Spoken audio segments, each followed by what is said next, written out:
দেখতে গেলেন মেরাজ। নবী খোদার সাথে দেখা করছেন। তো সেই সময় নবী আমার বাসারিয়াতে ছিলেন না, মানব রূপ নিয়ে ছিলেন না। নবী আমার নূরের সমস্ত আপনার পর্দাকে খসিয়ে খসিয়ে খসিয়ে অরিজিনাল রাসূল নূর হয়ে মুস্তাফা খোদার সাথে মেরাজ করতে গেলেন। বলুন সুবহানাল্লাহ।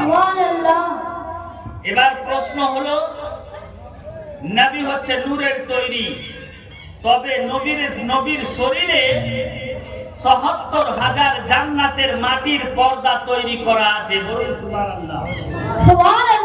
তাহলে নবীকে নূর এক ফার্স্ট মানতে হবে। প্রশ্ন হলো, কেউ যদি প্রশ্ন করে নবী কিসের তৈরি, তো নবী একমাত্র নূরের তৈরি। নবীকে জিজ্ঞেস করা হয়, ইয়া রাসূলুল্লাহ, ইয়া হাবিবাল্লাহ, আপনি কিসের তৈরি? নবী বলতেছেন, আনা মিন নূরিল্লাহ, আমি খোদার নূর থেকে, ওয়া কুল্লু শাইইন মিন নূরি, আর সমস্ত কিছু আমার নূর থেকে খোদা তাআলা সৃষ্টি করে দিয়েছে। তাহলে নূরের ব্যাপার নিয়ে আর কোনো প্রশ্ন থাকলো না। এবার আমার টপিক চেঞ্জ করে যাচ্ছি। এখানে অনেক বড় আলোচনা আছে। নবীকে নূরের নদীতে গোসল করিয়েছেন। যদি শুনতে চান তাহলে শোনাবো, কিন্তু শুনেন, নবীর বডি আকৃতি তৈরি করার পর নবীকে প্রথম যে আপনার পর্দাতে রাখলেন হেজাব। হেজাব মানে কি? জোর করে বলেন, হেজাব মানে কি? পর্দা। সেই পর্দার নাম হচ্ছে হেজাবে কুদরত। তার কটা পর্দাতে রাখলেন? নবীকে সৃষ্টি করার পর অনেকে বলে ৭৭,০০০ পর্দার মধ্যে রেখেছে, অন্যান্য রাইটার বলতে পারে, কিন্তু আমি যে রাইটার থেকে, যে কিতাব থেকে বলছি, সেটা মুফতি সাহেবদের জিজ্ঞেস করবেন। নবীকে প্রথম যে পর্দাতে রেখেছিলেন সৃষ্টি করার পর খোদা, সেই পর্দার নামটা কে কে শুনবেন? হাত তুলে। সুবহানাল্লাহ, দারুণ। তাহলে প্রথম পর্দার নাম, নবীকে যে পর্দার মধ্যে রাখলেন সেই পর্দাটার নাম হলো হেজাবে কুদরত। নবী আমার হেজাবে কুদরতে ১২,০০০ বছর থাকলে আল্লাহ তাসবিহ করলেন, বলছেন সুবহানা রাব্বিয়াল আলা, সুবহানা রাব্বিয়া আলা। আল্লাহকে খুব পছন্দ হলো। আর উম্মতে মুহাম্মাদি যখন সাজদা করবে তখন এটা করবে কি? সুবহানা রাব্বিয়া আলা। দ্বিতীয় নম্বর পর্দার নাম, ডিটেইলস কোনদিন সময় পেলে বলবো, ৩ ঘন্টা আপে সময় নিতে হবে। ৪৫ মিনিটে কি বলবো, মেন টপিকে আসেনি। দ্বিতীয় নম্বর পর্দা, নবীকে রাখলেন ১২,০০০ বছর, হেজাবে আজমাত। ৩ নম্বর পর্দা হেজাবে মিন্নাত। ৪ নম্বর পর্দা হেজাবে রাহমাত। ৫ নম্বর পর্দা হেজাবে সাআদাত। ৬ নম্বর পর্দা হেজাবে কারামাত। তারপরে ৭ নম্বর পর্দা হেজাবে মনজিলাত। ৮ নম্বর পর্দা হেজাবে হিদায়াত। আপনার ৯ নম্বর পর্দা হেজাবে নবুয়ত। তারপরে ৯ নম্বর পর আর ১১ নম্বর ১০ নম্বর হেজাবে রিফাত। ১১ নম্বর হেজাবে হাইবাত। ১২ নম্বর পর্দা হেজাবে শাফাআত।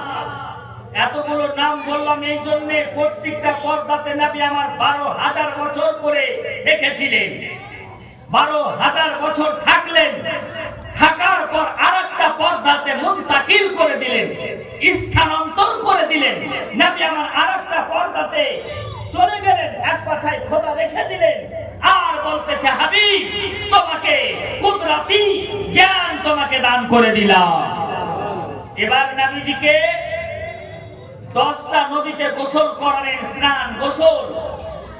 এই নদীগুলোর নাম শুনবেন, অবশ্যই শুনবেন। তাহলে 10টা ভাই 100 টাকা করে হাত তুলেন তো, চটচট করে, মাত্র 100 টাকা। 10টা নদীর নাম শুনবেন, নবীকে গোসল করিয়েছেন, জান্নাত সৃষ্টি পথ, নদীগুলোর নাম। একটা ভাই দিবেন না 100 টাকা কেউ? এই যে 100 টাকা দিবে, সুবহানাল্লাহ। আর আমি নাম উঠাবো না। নদীগুলোর নাম, একটা নদীর নাম হচ্ছে দারিয়া মানে নদী, দারিয়া মানে নদী, সুবহানাল্লাহ। 100 টাকা পেয়ে গেছি। নদীর নাম হচ্ছে দারিয়ায়ে শাফাত। কি নাম? জোর করে বলেন, কি নাম? দারিয়ায়ে শাফাত। নবী আমার শাফাতের নদীতে গোসল করলেন। তারপরে দ্বিতীয় নাম্বার নদীর নাম হচ্ছে দারিয়ায়ে নাসিহাত। নবী দুনিয়াতে এসে মানুষকে নসিহত করবে, তার জন্য আল্লাহ নসিহতের সিস্টেম, নসিহতের জ্ঞান, নসিহত করার সিস্টেম আল্লাহ তাআলা নবীকে শিক্ষা দিয়ে দিয়েছেন। বলুন সুবহানাল্লাহ। নবী নসিহত করবেন, রাসূলুল্লাহ নসিহত করবেন, ওয়াজ করবেন, মানুষকে উপদেশ দিবেন। তার জন্য আল্লাহ জান্নাতে শিখাচ্ছেন নিজের কাছে। তার নবী কাউর আপনার স্টুডেন্ট না, নবী স্টুডেন্ট একমাত্র খোদার। জোর করে বলেন, কার ছাত্র? নবী খোদার। তারপরে আপনার 2 নাম্বার শুকরের নদীতে গোসল করে শুকর, আল্লাহ নবী শুকর গুজার হবেন। তারপরে সবুর করবেন। তায়েফের ময়দানে নবীর মাথা ফাটিয়ে দিয়েছে কাফেরেরা। নবী আমার বরদুয়া না করে তাদের জন্য হেদায়েতের দোয়া করলেন। তো সমস্ত জ্ঞান খোদা তাআলা জান্নাতে নবীকে দান করে দুনিয়াতে আমেনার গর্ভে পাঠিয়ে দিয়েছে। বলুন সুবহানাল্লাহ। সুবহানাল্লাহ। আর যদি আমরা বলি, যদি আমরা মনে ভাবি যে নবী নিরক্ষর ছিল, তাহলে এটা বোকামো ছাড়া আর কিছু নয়।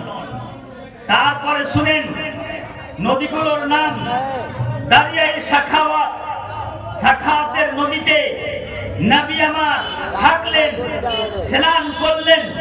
দারিয়ায়ে ইনাত, দারিয়ায়ে ইয়াকিন, দারিয়ায়ে ইলম, দারিয়ায়ে কানাত, দারিয়ায়ে মুহাব্বা। এই বিষয়গুলো বলতে গেলে মিনিমাম 4 ঘন্টা সময় লাগবে, কিন্তু 45 মিনিট হতে চললো। দ্বিতীয় নম্বর টপিকে যাচ্ছি। নবী নূর নামাটি শুনে নিলেন। নবী হচ্ছে নূর, নবী হচ্ছে নূর, এটা কোনো সন্দেহ নেই। যদি পৃথিবীর কোন লোক চিল্লে নবী মাটির তৈরি বলে, তাহলে তার কথা মানা যাবে না। তাহলে কার কথা মানা যাবে? কোরআন বলতেছে আমার কাছ থেকে, আল্লাহ বলতেছে আমার কাছ থেকে নূর তোমাদের কাছে পাঠিয়ে দিলাম, আর তার সাথে সাথে কোরআন পাঠিয়ে দিলাম। তোমরা দুটো জিনিসকে একলে ধরে থাকবে, পথ ভ্রষ্ট হবে না। এবার প্রশ্ন করছিলাম, আমি নিজেই প্রশ্ন করছি, নিজেই উত্তর দিচ্ছি। দ্বিতীয় নম্বর, নবীর জানাজা কে পড়িয়েছে? ও বেরাদার, ওই যুবক ছেলেরা, বাপজি নিয়ে ব্যস্ত থাকো। একটা গুরুত্বপূর্ণ আলোচনা চলছে, কিন্তু কেউ শুনতে চায় না। এখান থেকে গেট আউট। যারা শুনবে না তাদেরকে শোনাবার কোনো দরকার নেই। 100টা লোককে শোনাবার কোনো প্রয়োজন নেই। যেখানে বাপজি ভাইরা মায়েরা বসে আছে, নবীর জানাজা কে পড়িয়েছে? কোন সাহাবা, কোন নবী, কোন ব্যক্তি, কোন মানুষ, কোন লোক, কোন জিন, কোন ইনসান না। নবী মরেনি তো জানাজা হয়নি। নবী মরেনি তো জানাজাই হয়নি। আরে প্যার সে বলো ভাই, আরে তুমি মাইকটা বন্ধ করতো। কতবার এগুলো আমি সহ্য করতে পারি, আমি আলাদা বক্তা, ওই পারবো না সহ্য করতে। তাহলে শুনেন, নবীর জানাজা হয়নি। আমি এই ব্যাপার নিয়ে সারা ওয়ার্ল্ডকে, আজ মুফতি যারা এসেছে তাদেরকে জিজ্ঞেস করবে, নবীর জানাজা হয়নি কেন হয়নি? জানাজা হবে কার? যে মরবে তার জানাজা হবে। তার নবী কি মরেছে? নবীর মরা বেমিসাল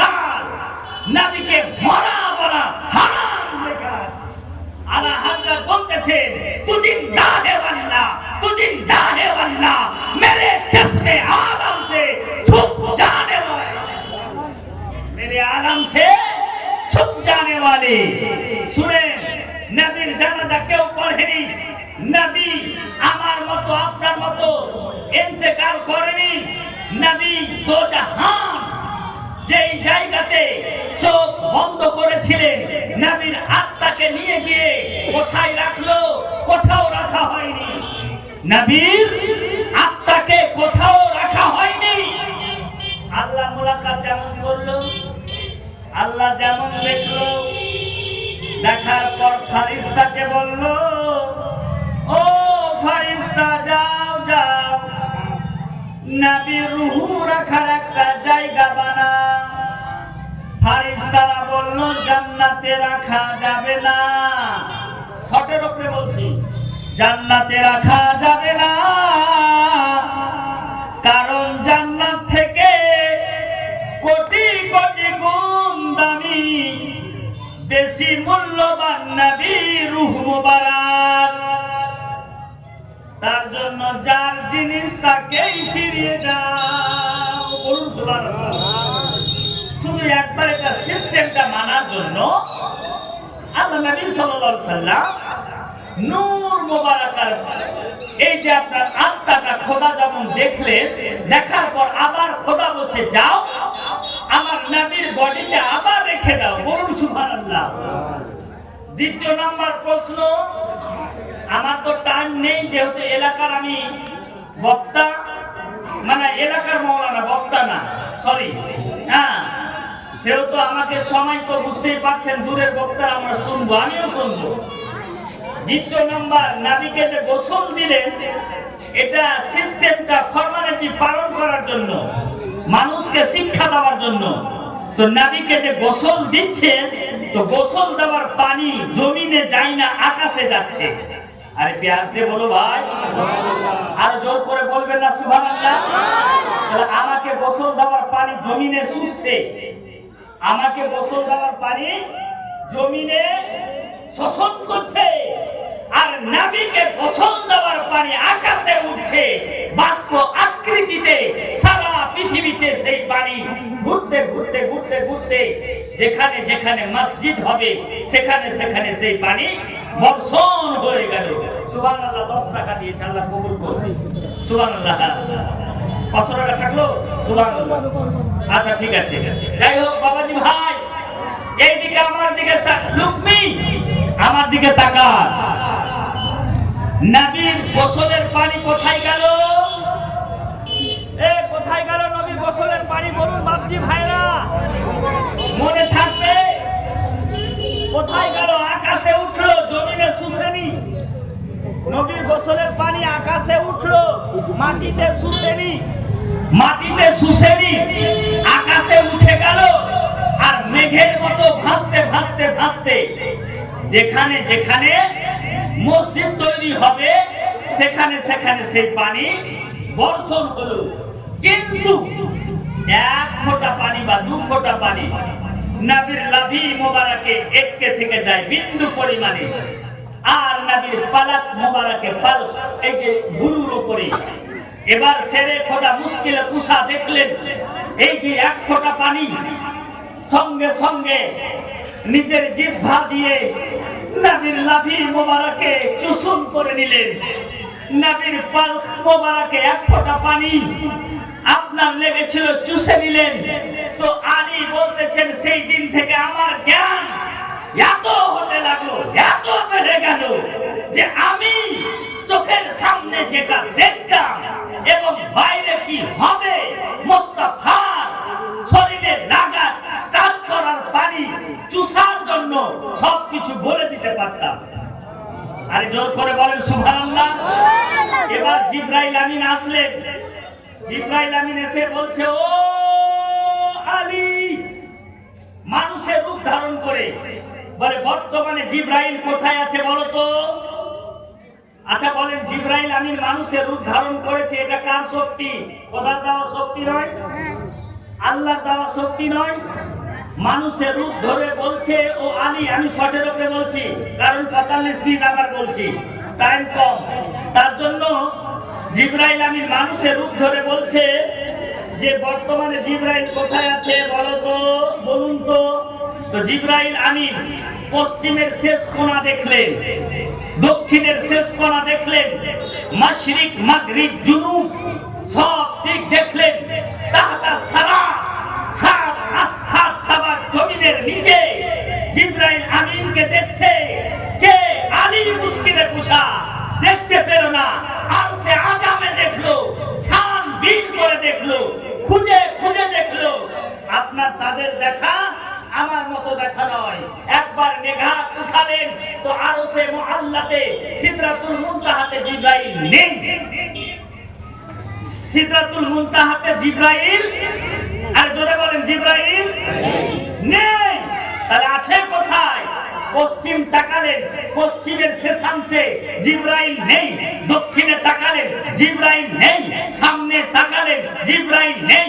পিঠে তাকালেন, পিছে তাকালেন, জিবরাইল নেই। এবার জিবরাইলকে বলতেছে সামনে লোক, জিবরাইলকে বলতেছেন মানুষের রূপ ধারণ করে আছেন। বলে আমি সব জায়গা খুঁজলাম, খোদার কসম করে বলছি আনতা জিবরিল, তুমি হচ্ছ জিবরিল।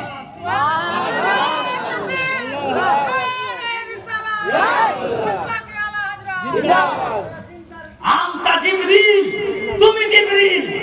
তখন জিবরাইল নিজে রূপ ধারণ করে আবার পাখা মেরে সিদরাতুল মুনতাহাতে চলে গেলেন।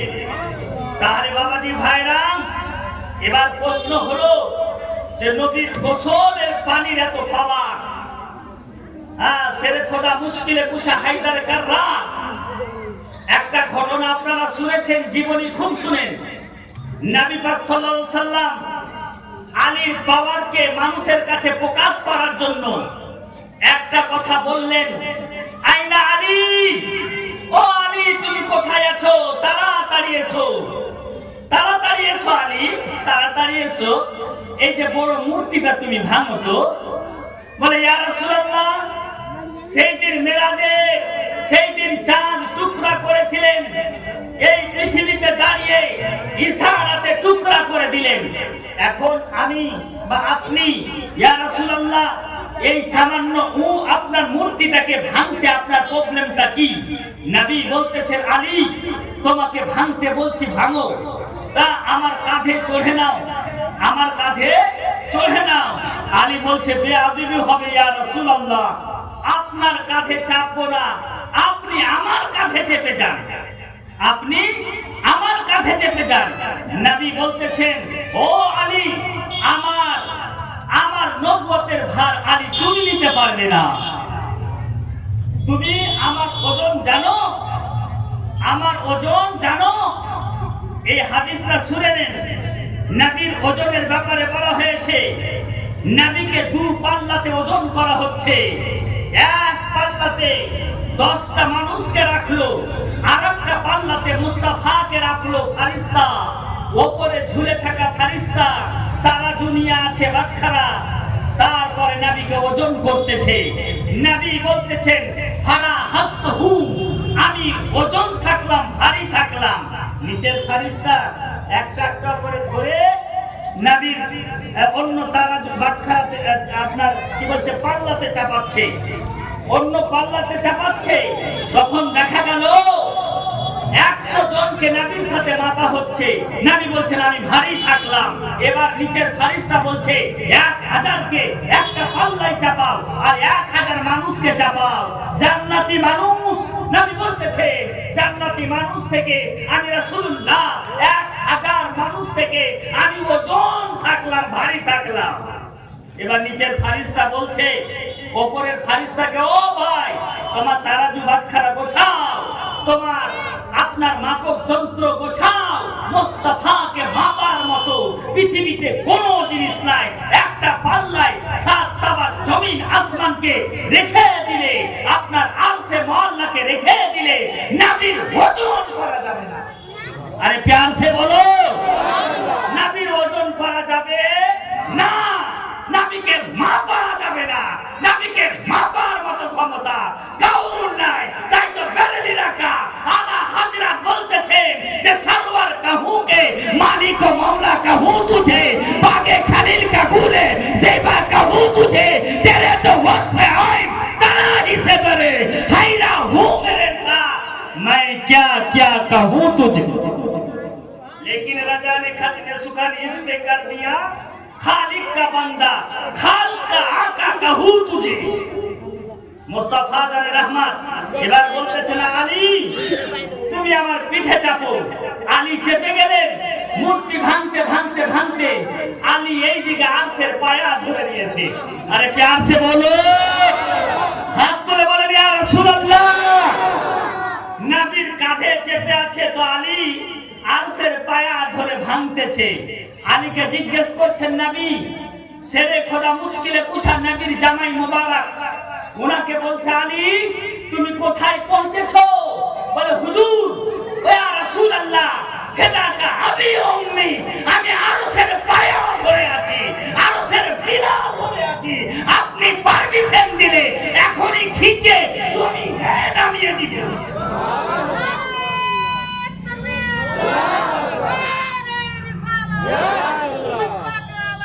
জিন্দাবাদ। হুজুর পারমিশন দেন তো আমি আরশকে জমিনে টেনে নামিয়ে দিব। আলীর যদি এই পাওয়ার হতে পারে তা নবীর পাওয়ার হতে কি পারে? নবী জান্নাত দিতে পারে এই দুনিয়াতে। নবী আমার 10 জন সাহাবাকে জান্নাতের সার্টিফিকেট লিখে দিয়ে দিয়েছে, আনতা জান্নাতি, যাও তুমি আজ থেকে জান্নাতে চলে যাবে।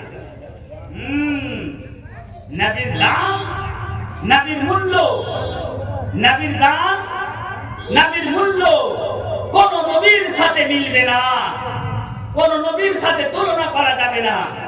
কিন্তু আজ বর্তমান জামানাতে ইউটিউব শুনে শুনে মানুষ গুমরাহ হয়ে যাচ্ছে, দিনের দিন পথ হারা হয়ে যাচ্ছে। এবার নাম্বার 2 আপনাদেরকে বর্ণনা করি যে নবী পাক জিন্দা না অনেকে বলে মরে গেছে। এবার হাদিসটা আমি জেরক্স করে বাড়ি থেকে কালকে অনেক দিন আগে জালসা আজ থেকে 10 বছর থেকে করছি। আমার গ্রামের লোক আছে জানেন, ইনার মাইকে আমি 7 রাত্রি জীবনী করেছি। তো এই কিতাব থেকে দলিল দিচ্ছি নবী পাক সাল্লাল্লাহু আলাইহি ওয়াসাল্লাম জিন্দা না মরা। অনেকে বলে নবী মরে গেছে, অনেকে বলে নবী মদিনাতে জিন্দা নেই, মাটির সাথে মিশে গেছে। এতটা সময় তো আমি পাবো না, তার জন্য আপনাদেরকে দলিল দিই। কি দলিল দিচ্ছি? যে নবী জিন্দা আছে না মরা আছে। 1 নাম্বার দলিল নোট করেন আপনার, আন সাঈদ বিন আব্দুল আজিজ হাদিস পড়ছি, قال লাম্মা কানা আইয়ামুল হাররাতে লাম ইউজানু ফিল মসজিদিন নাবিয়্যা সাল্লাল্লাহু আলাইহি ওয়াসাল্লাম সালাসা ওয়ালাম ইয়াকুম ওয়ালাম ইবরাহ সাঈদ বিন মুসাইব মিনাল মসজিদে ওয়া কানা লা ইউরাফু ওয়াক্তি সালাতে ইল্লা বিহামাহামাতে ইয়াসমাউহা মিন কবরিন নবী সাল্লাল্লাহু আলাইহি ওয়াসাল্লাম কাদ যাকারা মা'নাহু রাওয়াহু দারামি। তারপরে ওয়াল খতিব ওয়া তাবরিজি, এই সমস্ত সহিহ কিতাবে লেখা আছে। কি লেখা আছে? আপনার সাঈদ বিন মুসাইব একজন সাহাবা, উনি বর্ণনা করতেছেন 3 দিন মসজিদে নববীতে আপনার সাহাবারা ঢুকতে পারেনি, আপনার নামাজ পড়তে পারেনি। তখন সেই সাহাবা নবীর কবরের পাশে যেতেন আর নবীর কবরের পাশে গিয়ে কান লাগিয়ে শুনতো।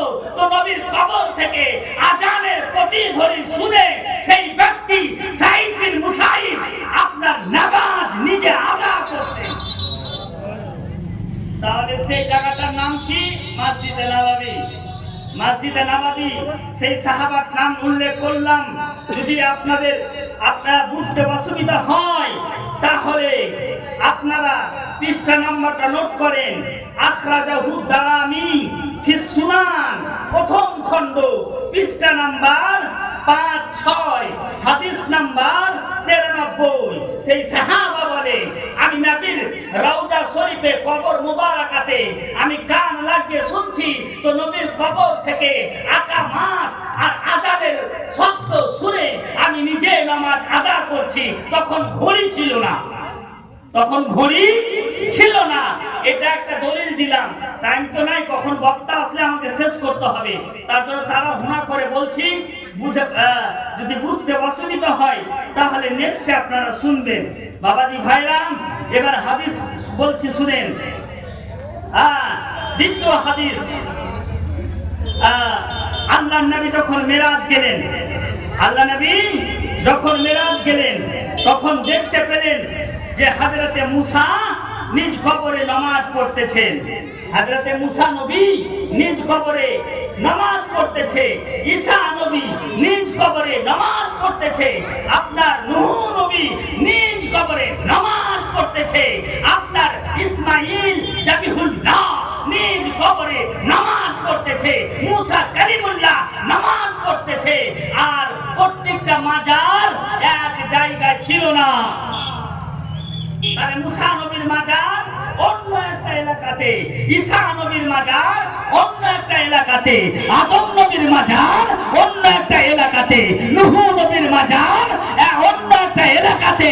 নবী আমার প্রত্যেকটা এলাকাকে দেখতে পাচ্ছেন যে সবাই নিজ নিজ কবরে দাঁড়িয়ে আমার জন্য ইস্তেগফার করছে, সম্মান জানাচ্ছে। বলুন সুবহানাল্লাহ। নবী বলছেন, আমি মুসার কবরের পাশ দিয়ে দৌড়িয়ে গেলাম, আমি গুজরে গেলাম, ওটা দিয়ে বাইতুল মুকাদ্দাস যাব। তো মুসা নবী আমার জন্য দাঁড়িয়ে গেল। আমি স্বচক্ষে রাসূলুল্লাহ তাকে কবরে দেখলাম যে আমার জন্য ইস্তেগফারের জন্য আদাবান দাঁড়িয়ে আছে। আমি সব নবীকে দেখলাম, ইব্রাহিম নবীকে দেখলাম, তো আমার সম্মানার্থে সে দাঁড়িয়ে গেছে। তারপরে ঈসা রুহুল্লাহকে দেখলাম, আমার সম্মানার্থে দাঁড়িয়ে গেছে। এই ঘটনাটা হচ্ছে মেরাজের ঘটনা। কোথাকার ঘটনা? নবী পাক মেরাজ করতে গেছেন তখনকার ঘটনা। বাবাজি ভাইরা ও আমার মা বোনেরা, এবার রাসূলুল্লাহ সাল্লাল্লাহু আলাইহি সাল্লাম বলতেছেন, কি বলতেছেন শুনেন। রাসূল আরবি সাল্লাল্লাহু আলাইহি ওয়াসাল্লাম বলতেছেন যে আমি বাইতুল মুকাদ্দাসে পৌঁছে গেলাম। বাইতুল মুকাদ্দাসে যেমন পৌঁছিলাম তো সবাই দেখছে যে এদিকে মুসা নবী হাজির আছে, মুসা নবী হাজির আছে। একটা প্রশ্ন করি, আমি কলকাতাতে দেখে আসলাম এই গ্রামের হাজী সাহেব লাল মোহাম্মদ আমার পাশে বসে আছে। আপনি কলকাতাতে দেখে আসলাম, আর আমি আপনার 6 ঘন্টা আগে ইন্টারসিটিতে চড়ে ফারাক্কাতে নেমে গেলাম। এবার আপনার আসা মানে আমার 6 ঘন্টা পর আপনি আসবে ট্রেন পেলে। এবার আমি বাড়ি এসে দেখছি লাল মোহাম্মদ হাজী সাহেব বাগানে লেবু তুলছে। তো আমার দিমাগ শর্ট হবে না? আমি মনে মনে বলছি, লাল মোহাম্মদকে দেখলাম, হাজী সাহেবকে না কাকে দেখলাম? হাজী সাহেবকে জিজ্ঞেস করছে। আমি জিজ্ঞেস করলাম যে হাজী সাহেব না আপনাকে হাওড়া স্টেশনে দেখলাম, তো সত্যি কি দেখেছিলাম? বলে হ্যাঁ, আমাকে সত্যি দেখেছিলে, কিন্তু তোমার ইস্তেগফারের জন্য আমি এমন একটা রুহানি উপাধি দিচ্ছি, এটা উদাহরণ দিচ্ছি, আমি উড়ে উড়ে তোমার আগে গিয়ে তোমার সাথে দেখা করার জন্য কে দিয়েছে বসে আছি। বলুন সুবহানাল্লাহ। এবার ঈসা নবীকে বলছে, ঈসা নবী তোমাকে তো কবরে দেখে আসলাম, নারায়ে তাকবীর, নারায়ে রিসালাত, নারায়ে হায়দারি। বক্তা চলে আসলো মানে আমার বক্তব্য এবার দুরূদ শরীফ পড়েন। আল্লাহুম্মা সাল্লি আলা সাইয়্যিদিনা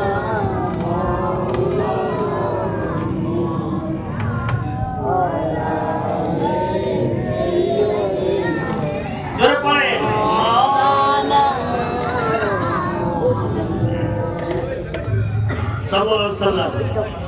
আমি আজকে টাইম টোটালি নিব না, শেষাংশে একটা কথা উপদেশ দিচ্ছি কেবিএস এলাকার সমস্ত ব্যক্তিকে। যদি কেউ বাল্য বয়সে, এটা মাসলা এসেছে আমার কাছে, মাসলা লেখা নাই, তবে মাসলাটা বলতে বলা হয়েছে। কেউ যদি 10 বছর, 12 বছর, 20 বছর বা 25 বছর, এক কথায় জীবনে কোনোদিন যদি জেনা করে বা খারাপ কাজ করে, গুনাহে কাবিরা করে, গুনাহে সাগিরা করে, জানতে অজান্তে, তারপরে সেই ব্যক্তি যদি খোদার কাছে হাত তুলে দোয়া করে নেয়, তওবা করে নেয়, তাহলে সেই ব্যক্তিকে আমাদের কোনো হক নেই যে তার ব্যাপারে আলোচনা করব। কিন্তু আজ মানুষ, আমাদের সমাজ এত খারাপ হয়ে গেছে, ধরুন আমার দ্বারা কোনো একটা খারাপ কাজ হয়ে গেছে, আর এটা আমি কেঁদে কেঁদে কেঁদে কেঁদে কেঁদে কেঁদে খোদার কাছে মাপ চেয়ে নিয়েছি, তো আল্লাহ তওবাকারীকে পছন্দ করে না? বাপ বলে না? মুফতি সাহেব বলেন তওবাকারীকে পছন্দ করে না? তাহলে বলেন আপনার পাস্ট যেটা চলে গেছে, চলে যাওয়া বয়সে কেউ যদি গান করে, কেউ যদি সিনেমা দেখে, কেউ যদি খারাপ কাজ করে আর খোদার কাছে তওবা করে নেয়, তাহলে সেই ব্যক্তিকে আল্লাহ মাফ করবে কি করবে না? বলেন বলেন করবে কি করবে না? তার জন্য আপনাদের উপদেশ দিচ্ছি, শুনেন। কারোর গুনাহ, পুরাতন গুনাহ আপনার নতুন করে দাউলি দিয়ে খুঁড়ে উঠাবেন না, খুরপা দিয়ে খুঁড়ে খুঁড়ে উঠাবেন না, নচেত সেই ব্যক্তি যে পাপ করেছিল সব পাপের পাপ আপনার আমলনামাতে খোদা রেখে দিবে। এটা 100% করে দিলাম। क्या मुफ्ती साहब बयान अच्छा है कि नहीं? सही है? যদি গলত থাকে বলেন। এখন কোন ব্যক্তির পর রচনা করা খোদা বলতেছে আমি পছন্দ করি না, তার জন্য জোর হাত করে বলছি বা মানুষকে ভালোবাসতে শিখেন। কোন মানুষ যদি ভুল করে, ইমাম যদি ভুল করে, আমি যদি ভুল করি, তাহলে আমাকে বুঝিয়ে বলবেন। চায়ের দোকানে, বাজারে, আনাচে কানাচে সেই ব্যক্তির দুর্নাম করবে না। বলা যায় না কোন ব্যক্তি খোদাকে আপনার রাজি করে নিয়েছে আর সেই ব্যক্তি জান্নাতি হয়ে গেছে। খোদাকে রাজি করার সিস্টেমটা কি? কেঁদে কেঁদে দোয়া করতে হবে, তওবা করতে হবে, আপনার রাত্রি জেগে ইবাদত করতে হবে। হবে না? বলেন স্যার, হবে কি হবে না? আচ্ছা বলেন তো, পৃথিবীতে কেউ নিষ্পাপ হয়ে দুনিয়াতে এসেছে? একমাত্র মুস্তাফা নিষ্পাপ মাসুম করে দুনিয়ার বুকে এসেছে। নবীর জীবনে কোনো মিস্টেক ছিল না। জোর করে বলেন, নবীর জীবনে মিস্টেক, ভুল ছিল না। যাই হোক বাবাজি ভাইরা, বক্তাকে বসে রেখে আমি কোনোদিন বক্তব্য দিই না। তার জন্য আমার বক্তব্য এখান থেকে ইতি রেখা টানলাম। বলার মাধ্যমে ভুল, ভাষার মাধ্যমে ভুল, একবার তওবা করে নি। আস্তাগফিরুল্লাহ রাব্বি মিন কুল্লি যামবিন ওয়া আতুবু ইলাইহি লা ইলাহা ইল্লাল্লাহ মুহাম্মাদুর রাসূলুল্লাহ সাল্লাল্লাহু আলাইহি ওয়াসাল্লাম।